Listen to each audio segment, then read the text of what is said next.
Ladies and gentlemen, we have the update to end all updates. Something that everyone has been waiting for, and the best news to come out from the Colorado Avalanche since they won the Stanley Cup back in 2022. And yes, I am talking about Gabriel Landeskog. This is what I hope to be one of the final updates I ever have to give, and that is that he is playing tonight for the Colorado Eagles, his first professional hockey game since 2022 in, I think, June.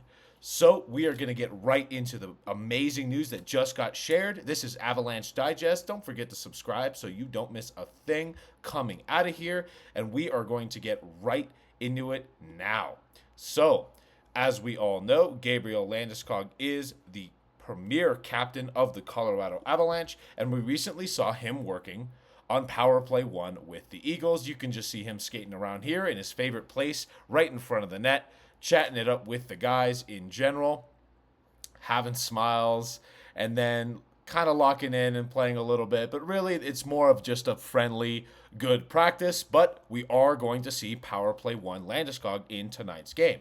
And speaking of tonight's game, as you can see, it's actually free. You can watch it right now. Not right now, but when the game actually airs. So that is so awesome to see. Just go right on YouTube, or you can watch it from Twitter or X or whatever you want to call it. And that's going to be premiering at 7:05 Colorado time, Mountain Time. So that is just so amazing to see. But indeed, this post just came out this morning that Gabriel Landeskog will be making his Colorado Eagles debut this evening. And guys, it is so great to see. Talk about instant dopamine. I mean, cigarettes overrated, alcohol overrated. This is what gets you going right here. This is what gets your day moving. Gabriel Landeskog finally playing a professional hockey game, the Swedish Papa. And basically, Jared Bednar has this to say. This comes courtesy of Bailey Curtis. She says that we're taking it one day at a time. This is actually Bednar. I don't have a plan passed. He's playing tonight. We'll see how it goes. Bednar is absolutely thrilled to see Landeskog play hockey. He said he wished he could be there. He also stated in one of his interviews that to finally get back on the ice in a game situation, I'm just thrilled for him. And I could not be more thrilled for him either. I mean, that is so amazing to see him finally get back into games. And really, now you're looking at a situation. This awesome graphic was actually also made by the Colorado Eagles. See you tonight, and absolutely, they will be seeing me tonight because I will be tuning in. But yeah, the Colorado Eagles also are going to be taking care of Landeskog. They're going to be making sure he's getting into games, probably managing his ice time a little bit. But yeah, I wanted to highlight this lineup because this is realistically what we're going to get treated to from game one of the playoffs. I mean, I'm sorry, I don't want to butcher this name because this guy is pretty chill. Molioritis. I'm very sorry. I probably absolutely butchered that. But absolutely, I agree with what he said there. Game one in Dallas, money. I mean, just take a look at this lineup and tell you that this just isn't immediately just serotonin right to the brain. I mean, top line of probably the only guy that's locked in is MacKinnon and Necas, and probably the only actual wingers that you can see locked in here are most likely the centers. Everyone else has a chance to move around because this lineup is so fluid, and really anyone can play with anyone and still succeed. We've seen Martin Necas play next to Brock Nelson.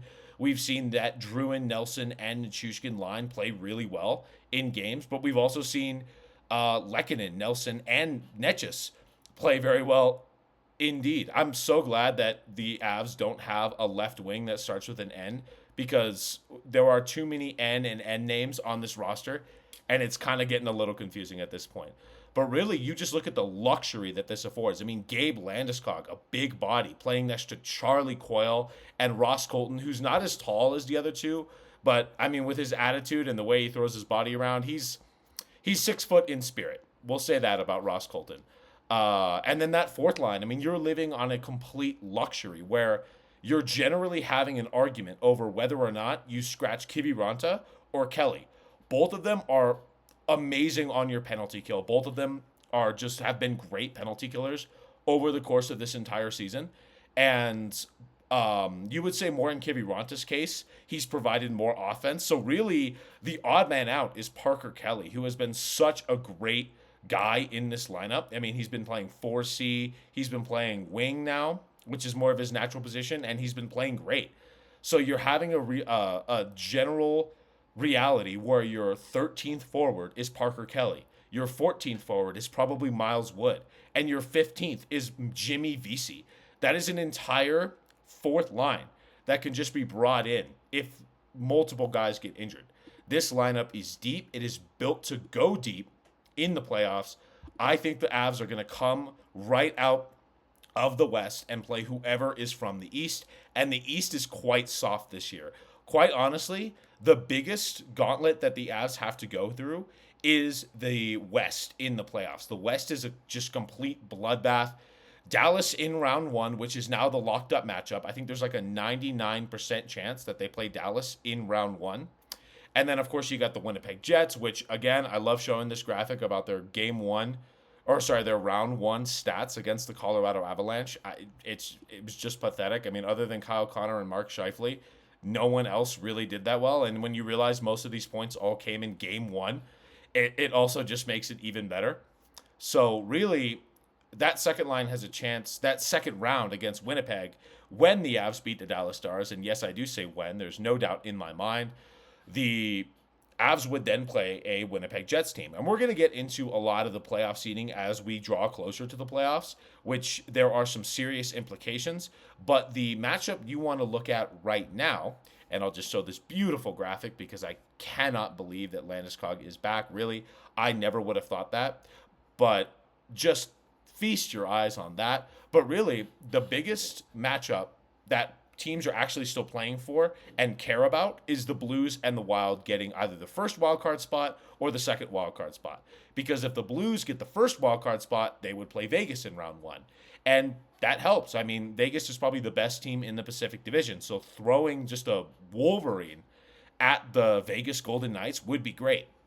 But in my personal preference, I'd rather have the Blues play the Winnipeg Jets because they would play them extremely tough. And then going into round two, that could mean a lot better for the Avs. So that's personally the matchup I hope happens. After Dallas lost to the Winnipeg Jets last night, the playoff seeding is set. There's a 99% chance that the Avs play the Dallas Stars in round one. So personally, that is great for me. Winnipeg would then play wildcard two, whoever that ends up being, which I'm hoping it's the Blues. It is an extremely tight matchup. I think they're actually tied in points right now. The Wild have more regulation wins, which means they're ahead in the standings, and they also have a game in hand. So that actually does bode well for the Wild getting the first wildcard spot. I keep saying Wild over and over and over again. But really, I'm going to leave you just with this video right here. It is such a wholesome video of him skating around with the Colorado Eagles.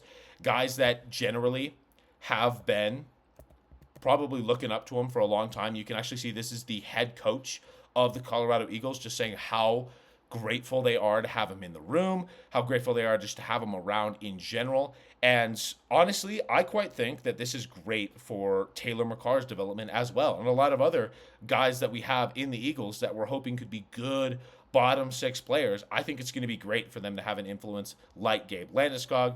This has just been such a historic comeback for Gabe Landeskog. It has been so amazing to see, and I cannot wait to see him get into a proper NHL game in game one of round one against Dallas, which a little bit of a sad realization I had was that his first game back probably comes against playing Mikko Rantanen, which is just kind of tragic.